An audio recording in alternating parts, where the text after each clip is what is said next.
Hi folks, it's Pete, Mindwiseman's channel, aka Maverick Outdoors, and you can see I'm out on another camp. But I originally came to this setup about a few months ago, and I've been using it regular ever since. And I specifically came out and did a longer video to feature some of the activity I was doing, sort of living outdoors lifestyle with the canoe, and doing a night paddle to get here.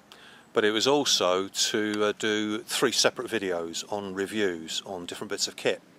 And this one is on the BLITZWOLF solar panel.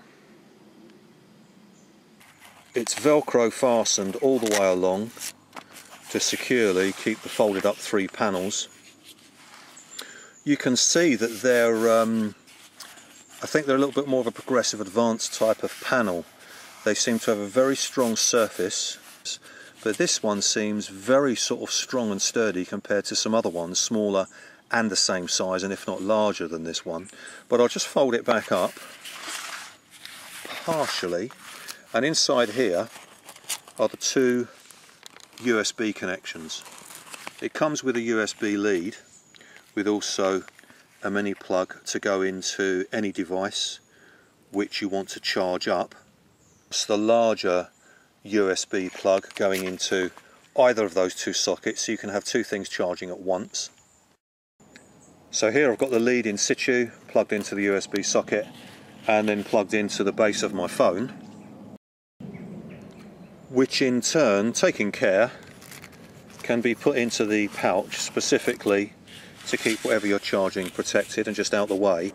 I've had it for just over a week now, and I've used it at home domestic in a north-facing patio window, where I just had it on the floor, leaning against the patio sliding door window, and the sun was out. Little bit of cloud cover, south facing to the house, and it was still charging, so I'm quite actually impressed by the way the panels work. As the little emblems show, where you've got that one, which obviously in full sunlight and if it's a bit cloudy. But I know of a lot of solar panels of this type, unless it's in the direct sun, you just don't get any charge at all. But this one I've been quite impressed with. It comes with 4 black small carabiners that you can use to attach to either of the 4 eyelets. However you decide you want to securely attach the unit, depending on obviously where you're going to place it in direction to the sunlight.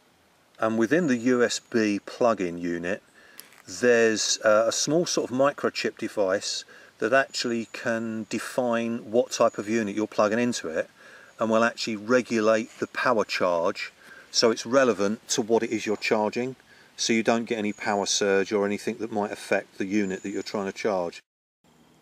Okay, this is a prime example of how effective the solar panel can be. I'm not in the direct sunlight, I'm underneath the tarp, as you saw in its configuration earlier, and it's actually still charging. The little red light, there's a little bit of reflection there off the screen, but there you can see a little bit more clearer. It's actually charging, and I'm now going to do a long shot where I'm now standing outside the basher 5-10 seconds later, and you can see there's no direct sunlight on the panel at all, but it's actually charging. It's obviously going to charge a bit slower rate than if it was in the direct sunlight, just as it is on my face now. And my phone does actually have a very light tone of when you plug a charging device in, whether it's from the mains, any type of USB, and also when you unplug it, or if the power isn't going through into the telephone unit. And just heard a little sort of chime noise, and now it's not charging. But when the light changes a little bit, considering, you know, it's not in the direct sunlight, it will still actually get a little bit of charge. Albeit it might be a little bit random and you might not plan for it, but at least you know the device is very, very sensitive. So the sun is coming over the top of my tarp, and I've just hung the unit off the carabiner in relatively the sunlight.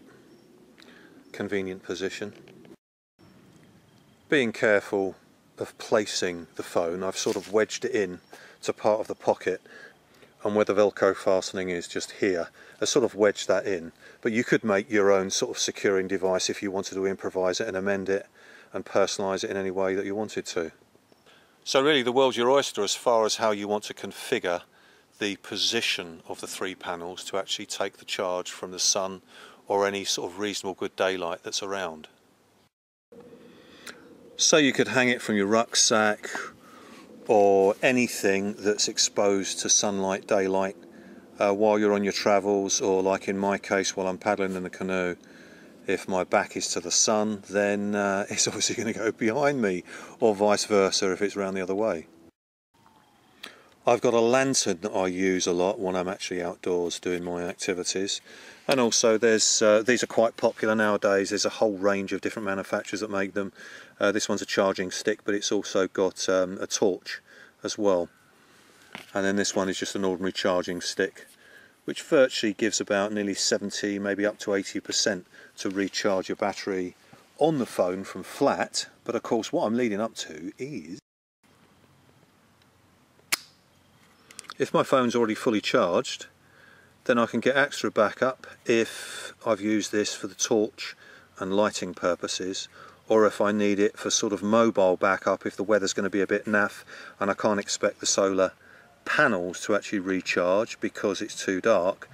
Then I've already recharged some extra units,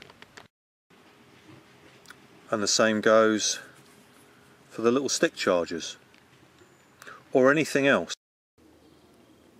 And of course I could charge 2 things at once if I wanted to, the phone and one of those rechargeable sticks or that little lantern, or both of the rechargeable units if I know my phone is fully charged. It's well made, it's a sturdy bit of kit, it doesn't feel flimsy in any way. Obviously you need to protect it and be careful with it due to the sort of wiring and its purpose and what it's actually for. But as far as solar panels go, of this sort of size and usage for outdoors, prepping, survival, that sort of thing, to have even as domestic backup as well. The example of when it was a north-facing window, the patio window, and it was a little bit overcast, it was not in direct sunlight because the sun was the other side of the house. My phone was on about 23%. Admittedly, the panel was intermittently charging. I could hear the little tone on the phone when it was either charging and then there wasn't enough charge, and the sound on the phone signified that it wasn't charging, if that makes sense. But I'd say from the 23%, and I'd left it there for about an hour, and it was intermittently charging away from direct sunlight, it was up to about 37% within the hour, which is pretty good. And when I've used it towards direct sunlight, south facing, through actually an office window, it was from being a flat battery on the phone to leaving it in front of the sunlight, which was getting quite a direct charge quite continually. Admittedly there was a few intermittent times when it did actually switch off because obviously it was overcast, but considering it was out of direct sunlight, from going from 0%, within 2 hours it took it up to 50%. And I think on average they're spec'd at round about, from what other people have said using these devices as well, they're getting a full charge from 0% to 100% on their phone in direct sunlight within about 2 hours. So that's pretty good going. But again, it's really all relative and relevant to the light exposure. So it's just sort of doing a little bit of trial to see how it works for you in sort of shady areas and in direct bright sunlight, and then you can get a sort of an equation of how long it's going to take. So it really is getting a fundamental idea of how long in different light circumstances it will take for the device that you want to charge, how long it will take to charge, and then applying that, knowing that when you're outdoors, if you know the weather's going to be a bit unpredictable, then how much reliance you can put on the solar panel, but then also just working out your logistics and strategy, whether you want to be powering other devices as well, or other charging units like rechargeable batteries, which is, I think, a really important and good thing to consider. So I'll finish off by saying that's the BLITZWOLF 20-watt solar charger, and I'll put some links and details in the description box of the video, and also on the titling at the end of this video, with some specification as to where you can acquire it from.